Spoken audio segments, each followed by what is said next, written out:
What's up, guys? Welcome to Daily Dose of Reddit. This is your host, Zach, and today's subreddit is r/EntitledParents. This story's called Two Tales of My Entitled Aunt from My Childhood. Hey, my lovelies. So my mom was borrowing my laptop and saw the story that I posted here about my entitled aunt and cousin. I forgot to log out, and she told me a few more stories about entitled aunt, some of them that I was too young at the time to remember, that I could post on here for y'all to read. No better way to relax than putting on a share playlist and writing about entitled people. A quick bit of context. I don't really have that many good memories of my father. He ran out on us when I was 6, and excluding a couple of instances where he's contacted myself or my mom for money, another story for another day, he hasn't attempted to reach out to us since. Now, any good memories that I have of my father have almost always been linked to a bad memory of an entitled aunt. If that made any sense at all. I'm exhausted.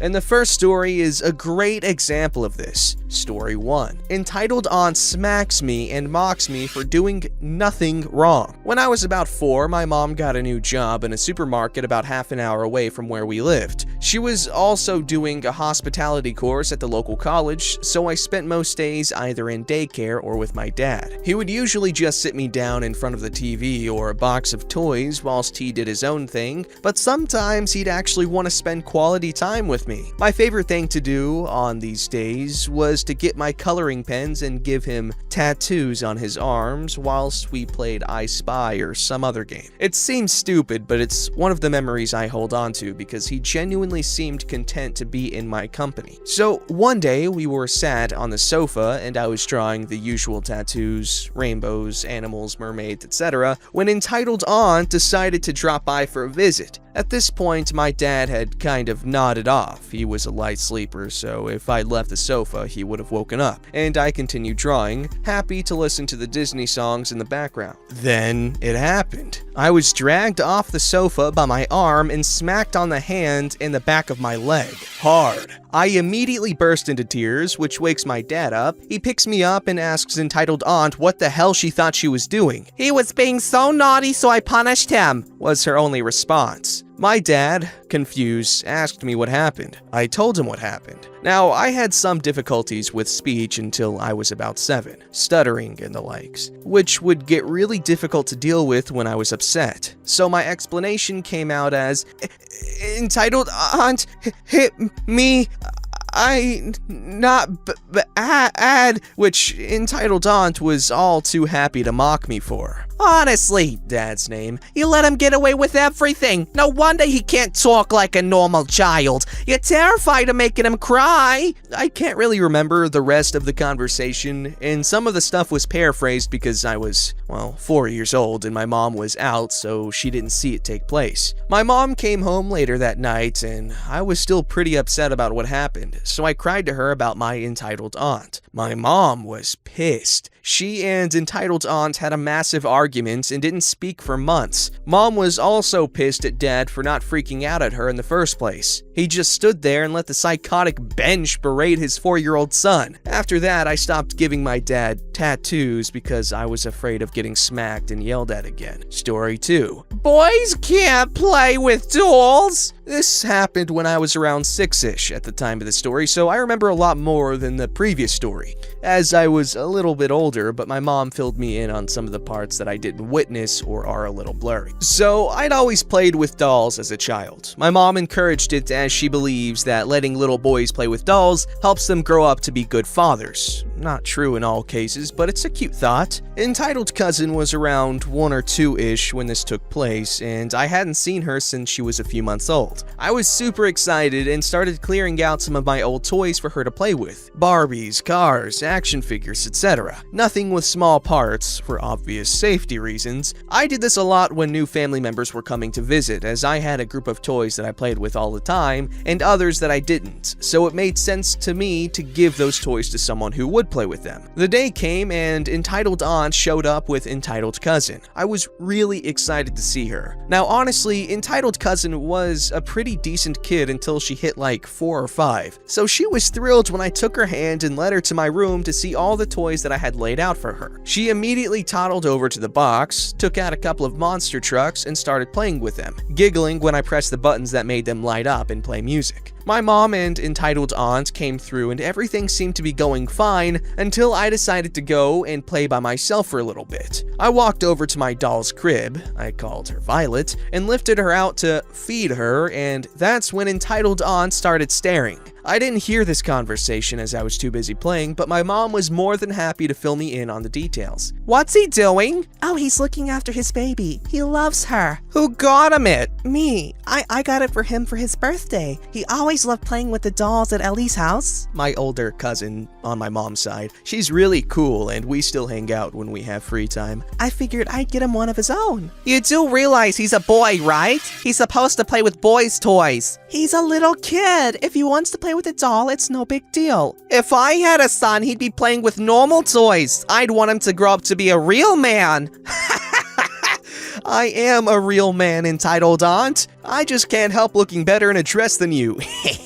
Look, entitled cousin plays with cars. Does that make her less of a girl? No, but... Exactly. Let the kids play with whatever toys they want. It isn't hurting anyone. Entitled aunt huffed at this and dropped the subject. The rest of the day was pretty uneventful until entitled aunt was getting ready to leave. Fabulous little queen? I know I could write OP, but this biatch knew I was fabulous. Yeah, entitled aunt? Are you a boy or a girl? I'm a boy. So don't you think you should be playing with these? Gestures to the box of cars and action figures. Instead of this? She gestured towards Violet. I do like them, entitled aunt, but I like Violet too. She's my baby. You're a boy. Boys don't play with dollies, do they? But entitled aunt takes Violet out of my hands and looks at her. She's holding her with one leg, which upsets me as my mom had showed me how to hold a baby safely, and me being a child, I was horrified. Entitled aunt, stop! You're gonna hurt her! It's a doll, son. It can't feel anything. Now how about we give this to entitled cousin? She'll love it. Note, entitled cousin doesn't care about the doll because she doesn't make noises and have flashing lights like the monster trucks. I start crying at this point. Entitled aunt wants to take my baby away, and as a 6-year-old, it's devastating. My mom rushes in and snatches the doll out of entitled aunt's hands and gives her to me. What are you playing at? He's a boy! Boys aren't supposed to play with dolls! Entitled cousin is more suited to play with dolls than him! He's given entitled cousin a bunch of toys that he doesn't play with anymore! He's not giving away the toys he does play with because you want him to! He's gonna turn out gay! You do know that, right? Well played, entitled aunt, well played! And? Do you really want one of those as a child? Honestly, I don't care what he wants to be.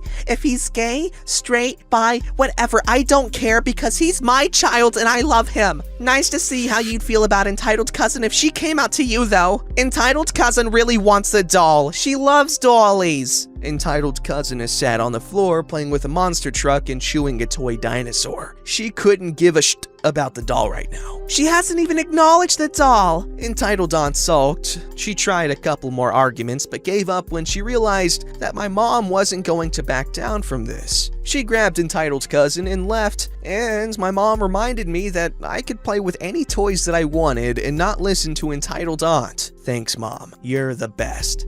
Anyways, those are 2 stories about my entitled aunt from my childhood. I have loads more stories about her, like when she berated me for choosing a purple cast when I broke my arm, letting entitled cousin ruin my school project, or the meltdown she had when she found out I was gay, and a drag queen. 2 separate but equally amusing stories. I'll probably post them all here when I need to vent, but that's it for today. Thank you all for reading, and I hope y'all are having a fabulous day.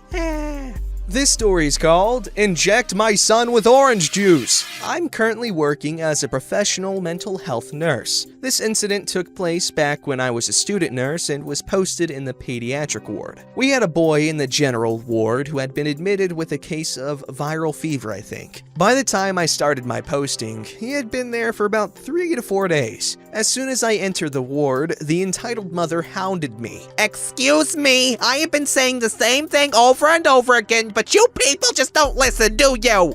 Well, hello, ma'am. I'm sorry, what seems to be the problem here? This is my first day here, and I don't really know. Well then, why are you here if you don't know anything? Go back and send someone who's not as stupid as you. Though I highly doubt anyone in this hospital really has a brain. I apologize again, ma'am, but if you could just tell me what's wrong, then I might be able to sort it out. Well, I've been telling your people for the past few days that my son doesn't like apple juice. He likes orange juice and you should give him that. But nobody's listening to me. He's still getting apple juice, and even that is of really bad quality. Okay, it seems that the good folks down in the kitchen have it wrong. Don't worry, ma'am, I'll consult them with the nutritionist and we'll have this sorted out in no time. Entitled mother just scoffed and marched away. I talked with the nutritionist and asked why the kid was being forced to take apple juice when he didn't like it. But she told me that that kid wasn't getting apple juice. In fact, he wasn't getting juice at all. He was getting milk with almost every meal. Now, I was getting confused. I talked to the entitled mother and she shouted at me how I was stupid like the rest of my staff. Just then, breakfast arrived. Sure enough, the kid had milk and not juice. Ma'am, the nutritionist suggested milk for your kid and that's what he's getting. He's not getting apple juice. No, you idiot, he gets that with his lunch and not breakfast. Deciding to see what the issue was once and for all, I promised her I'll come back at lunchtime to settle the issue. Lunch arrived and the kid got, you guessed it, milk. I again pointed this out to the entitled mother and she said the kid gets apple juice after the lunch. Okay, what? I was really puzzled then. Just then, a nurse arrived to administer the afternoon medications. See? Now he'll be getting that nasty apple juice. Just then, the nurse hung a bag of saline by the kid's bedside and injected a vial of MVI, or multivitamin infusion, in it and connected it with the kid's IV line. The MVI injections we had in our hospital were yellow-colored and smelled like someone just farted 3 days worth of tacos. And that's when I had the epiphany of what had been entitled mother's issue. And being the considerate creature she was, she confirmed my suspicions with a horrible screech. See, I told you! Apple juice! Nasty smelling apple juice! Well, say something! Ma'am, that's not apple juice. It's an injection. Don't you dare lie to me! Everybody else has been saying the same thing, but I know the truth. You people have orange juice. I've seen it! Give my son that. Put orange juice in that bag. All subsequent attempts to explain to her failed. She screamed loudly and disturbed other patients as well. The attending physician heard all the commotion and came to see what the matter was. He also tried to explain that her son was, in fact, being given an injection, but she refused to believe that we weren't injecting her son with apple juice and that juice couldn't be given intravenously. Fine. If this is apple juice, then I suppose you wouldn't mind a taste. And with that, the awesome doc disconnected the IV line, poured some of that nasty apple juice in a cup, and shoved it under entitled mother's nose, who promptly gagged. Oh, please, have some juice and we'll give your son different one. You'll like it, I promise. Naturally, entitled mother refused. She never asked for orange juice again, but I heard from other patients that the entitled mother had been blabbering about suing us for injecting her son with bad quality apple juice and then making a fool of her. And that's the true reason, folks, why Thanos wanted to eradicate us. Maybe he had one too many encounters with unhinged entitled parents. Later on that evening, she went to a local Waffle House and she complained to her waitress that there was orange juice in her sunny side up eggs. The freaking nerve. This story's called Crazy Horse Mother Gives Me a Nice Big Bruise. Wasn't sure whether to post this in our station St. Parents or Entitled Parents. This is just a quick story from when I was 9 years old. I went on a horse riding trek with my former best friend and her mother. The mother spent the whole hour lecturing and quizzing us on facts about horses. We got back to the stables where we dismounted. Now me, being a 4'6" child on a 6-foot horse, I'm assuming that they mean feet, not inches, it slid off slowly so I wouldn't fall off. This was apparently a big no-no, as my friend's mother then proceeded to scream at me and then grab me by my back and pull at my shirt and skin to show me how it feels to be abused by a careless rider and to share the pain that the horse felt. By the time my mom picked me up, I was crying, but I refused to tell her what was wrong, as my friend's mother had told me that if I told my mother, I was continuing my bad behavior and proving myself to be a horrid little girl. My best friend agreed with her and told me that she was disappointed in me. I ended up having a pretty bruised back and told my mother I had fallen off, and that's the reason I was crying. It was only when we moved away that I realized what she did was wrong, and then I told my mother the truth. What the hell is wrong with people? Okay, no one at all is to blame other than the freaking mother. Okay, she is putting a child on a horse to ride. She is responsible for teaching that child how to mount and dismount the horse, because if she does something wrong, it's not because she's doing it on purpose, it's because she doesn't know that it's wrong. And there's no point in disciplining them because they don't know it's wrong and you didn't tell them, and it's your fault. It is your fault, and you should have been manhandled or entitled mother handled like you did to the innocent child that was just trying to get off the horse without getting hurt, which you proceeded to do to them anyways. Horrible person, prison, whatever. Don't forget to like, subscribe, and hit that bell to never miss an episode.